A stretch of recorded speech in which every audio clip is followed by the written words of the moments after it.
Hello everyone, can you hear me? Okay. So, I'm Andrei, I'm from Kleros. I help build the next version of Proof of Humanity, and today I'm gonna present it to you. There's this. Okay. So the name Proof of Humanity seems a bit explicit, like, hey, you should prove your humanity, but I guess we need to talk more about that. Like, in crypto and on the internet in general, we have this problem, how do you prove a unique identity?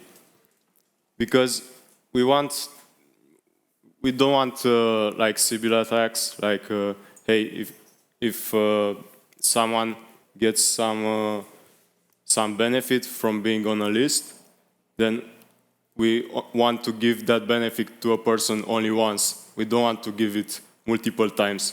So how should we solve this Sibyl resistance problem online? Well, in Web 2,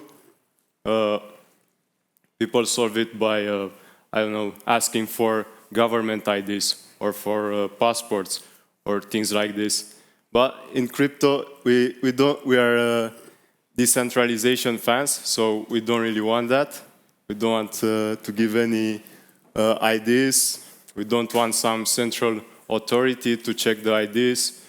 So we don't want that. There could be other solutions like, I don't know, checking the biometric data, like the iris or the fingerprints.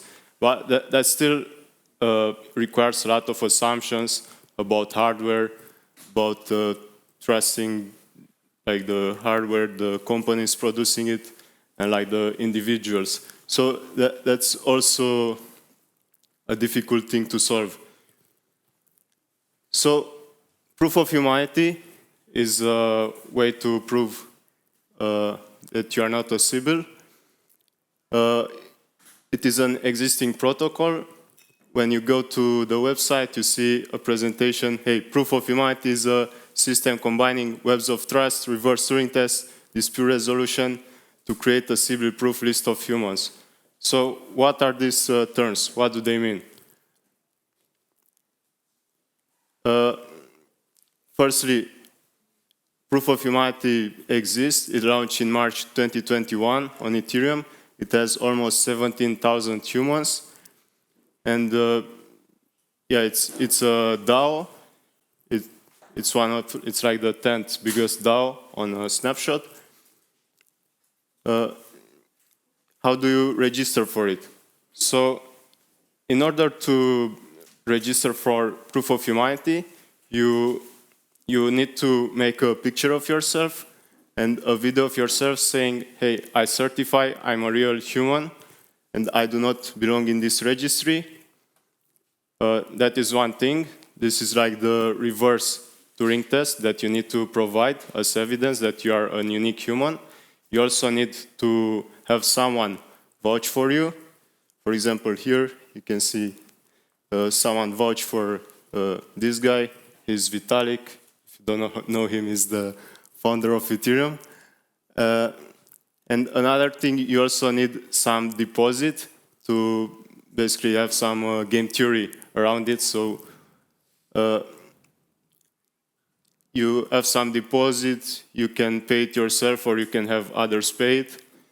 And once you put all this stuff, like you put the deposit, you put the evidence, then you are going through a challenging period where you can be challenged that, hey, if you don't follow the rules, then you are not going to be added to the list and someone is going to steal your deposit.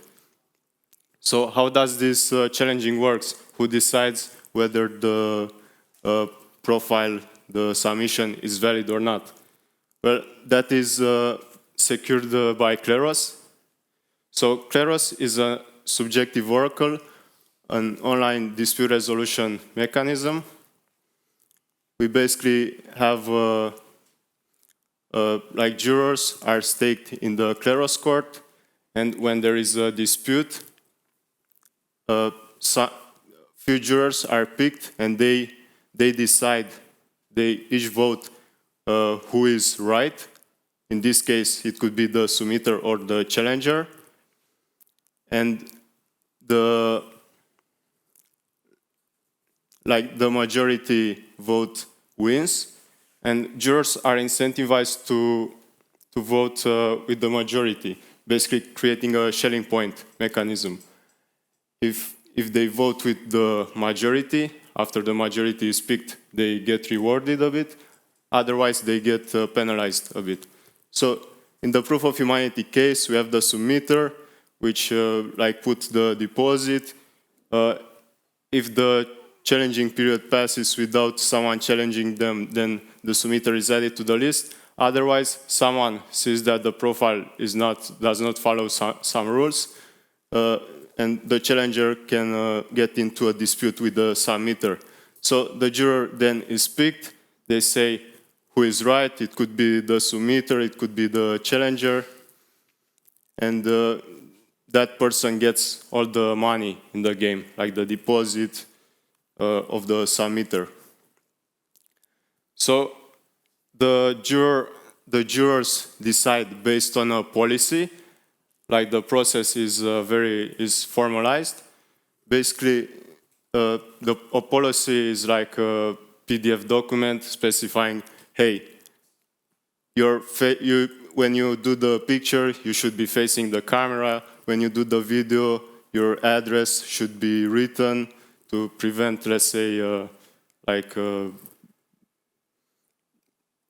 deep fake attacks or things like this.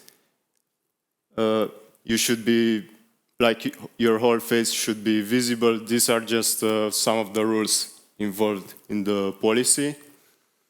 And this, the challenger challenge is based on those rules, and the jurors also decide who is the winner based on those rules. And thing is that these parties can be very strict sometimes because they are motivated by capital. So, for example, we had a case. This is Kevin Aoki, the founder of Gitcoin. He said, hey, I want to be registered on Proof of Humanity. He made a profile, and he put as his picture, he put this nice photo of himself. But he wasn't quite facing the camera, as the policy said. So, there was a big dispute around it. There were many appeals, and there was even some guy that, to prove that he's not facing the camera, he went around the streets of Chicago, and he was asking people, hey, he had a list of 10 profiles, of 10 pictures, 7 of them facing the camera, and 3 of them, one of them, Kevin, being not really facing the camera, and he was asking them, hey, which of these pictures is not facing the camera? And he did basically a live scientific study, which is better than most scientific studies nowadays. So yeah, the jurors, the challengers are very strict. They could be very autistic in the good way.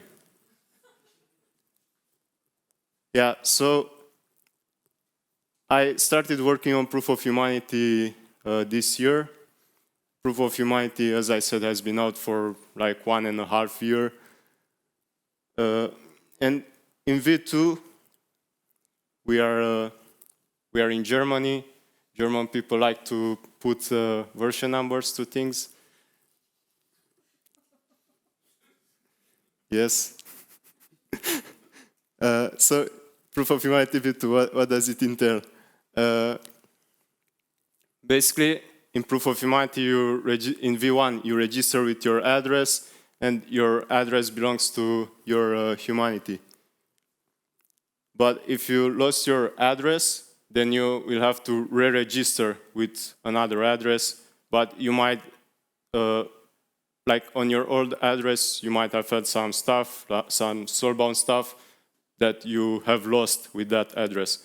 So in Proof of Humanity V2, there is this concept of a soulbound ID. Basically, when you register, you have to always belong as a real human to the same unique ID.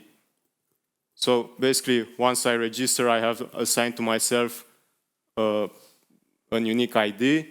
If I lost my address, I can just, so I lost my address. I don't know, my dog ate my hardware wallet.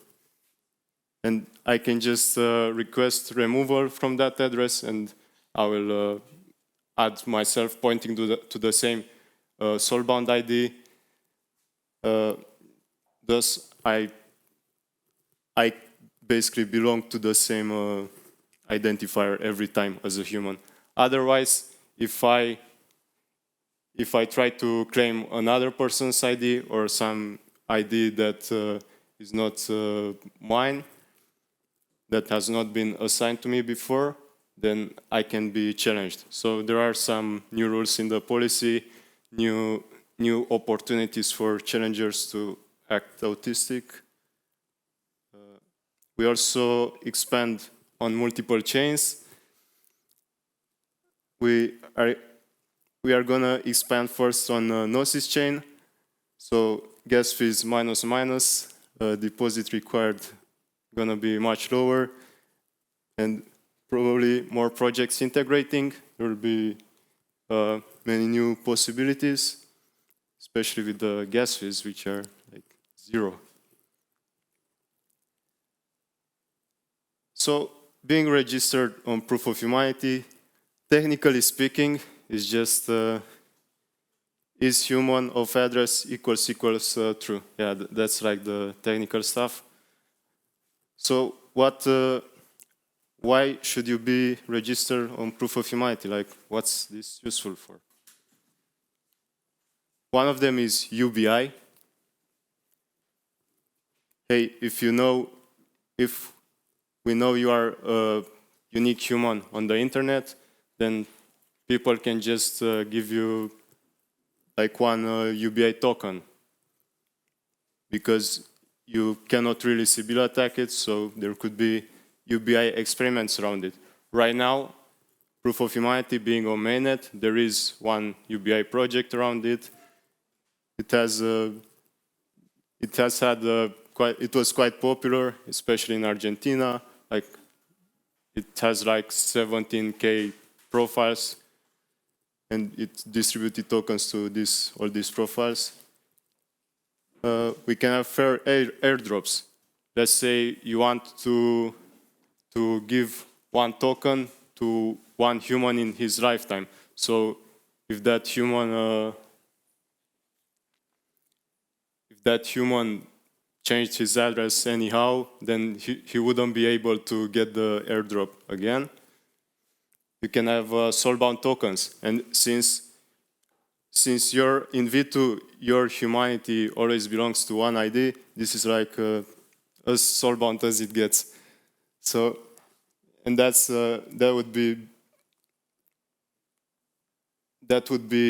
could be enhanced by a soulbound wallet, which would be built soon. Like, let's say your funds will belong to a wallet which is connected to your unique humanity identifier. You could also have governance experiments, like one person, one vote.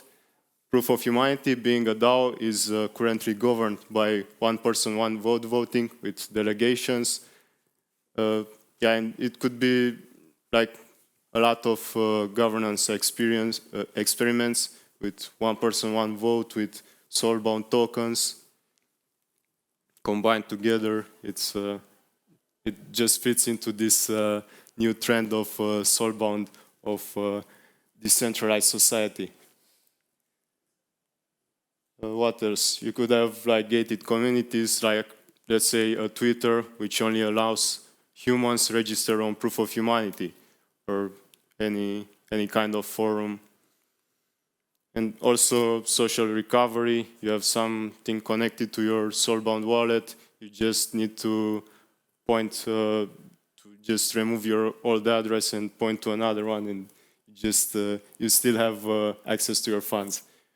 Basically, what's good about it is that, hey, if I want to sell my funds on my soulbound wallet to someone, I want to sell my soulbound wallet to someone, like that transaction doesn't really have value, since as the human belonging to that humanity ID, I can always just simply recover it. Yeah, so that was my talk. Surely prepared. So. That was really helpful. Does anybody have any questions? Proof of humanity, Kleros, arbitrage, identity? Oh. Sure. So thanks for your talk. You mentioned some applications of proof of humanity with V2 being soulbound tokens, and you mentioned this is pretty much as soulbound as it gets. Can you expand on that, and like what are the challenges with soulbound tokens, and how is proof of humanity V2 maybe unique? Okay, so like people currently refer to soulbound as like some non-transferable asset. Let's say with POAPs, you just have the POAPs connected to your, like put to your address, and you cannot transfer them. But you could in practice just sell the address to someone, and hey, they have all those POAPs, all those non-transferable tokens. They just had them by getting access to that address. But in proof of humanity, if all those non-transferable assets are connected, let's say, to a soulbound wallet, which belongs to your soulbound ID, if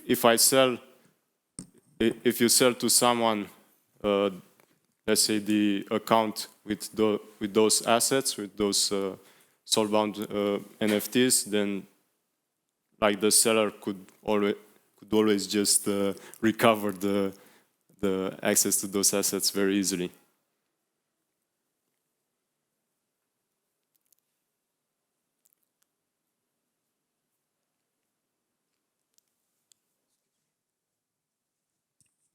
Thank you. Fascinating. Could the system cope with the population of an entire country like the UK, 60 million people? Interesting question. So that depends entirely on the challenger ecosystem, because we can think of proof of humanity as a game between submitters, those who want to get on the list to benefit from whatever proof of humanity ecosystem has to offer. And there are the challengers who are incentivized by, hey, if I challenge this profile justly, and I can get their deposit. So they are motivated by capital. So if the challengers are incentivized enough to make like a sustainable system which can support millions, tens of millions of submitters, then it's entirely scalable. Well, I mean, like jurors, anyone can be a juror. So, like, if jurors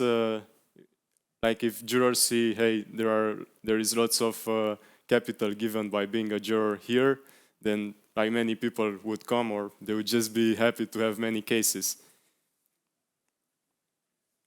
And still, like it depends on the policy and on the user experience, but like the challenging rate is like, I don't know, 4% or something like that. Like 4% of the profiles of the submissions get challenged. I think that question is also layered about the faucet itself, because the basic income is produced from a large corpus of funds, and can that then survive a nation state like the UK or something even more populated that might be a developing country or a poor country in nature, and does that then depend on the gross corpus? Like if it's only $1 million and it's 120 million people, you know, there's like, they get a few cents. So how does the faucet work? Does it just produce, because the understanding of universal basic income is that it produces lifetime money. It has like this long tail expectation, which I think is a little unrealistic with blockchain, because it would depend entirely on tokenomics, right? You would have to have never-ending tokenomics. Yeah, so like the supply of the token, like it depends on the mechanism. Like one example is giving each person registered. From now on, I give everyone 1 token per hour. But so I create this supply, but in order to increase the price of the token, I need to get some demand for it, which could be like getting some utility for the token, like I don't know, maybe there could be some market which it could also be like just charity, like some market which on every transaction they burn a percentage of the UBI, or just some guy like Vitalik buying $10 million of UBI and just burning them. Yeah. Does anybody have any more questions? If not, I have one. How do you deal with junk data? How do you deal with obsolete data? If I lose my wallet, I have another wallet. If I lose that wallet, I have another wallet. And then I try to replace it on the proof of humanity. Like, I can only have one fingerprint in, like, biologically. But from an ID standpoint, how do you deal with, like, dirty data, like junk data or obsolete data? Like, do you purge the system? Do you purge the protocol of that data? Or how does it? Well, like, what could be junk data? Okay, so I am opting in, I'm logging in, and I'm saying this is not my ID anymore, this is my ID. Okay. But this previous wallet has got soulbound tokens, it probably has a fair drop, it has like a few other things that it has collected. But now you have to migrate this to my new ID. Okay, yeah, so like it would be up to the challengers and jurors to, like they could check, it could be a simple check, like they could just see who was the last submission corresponding to this humanity ID, and based on that they could decide, hey, it's the same person, so it's okay.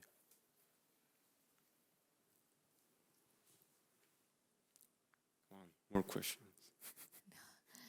No more questions, and thank you so much for your time, Andrei. Thank you.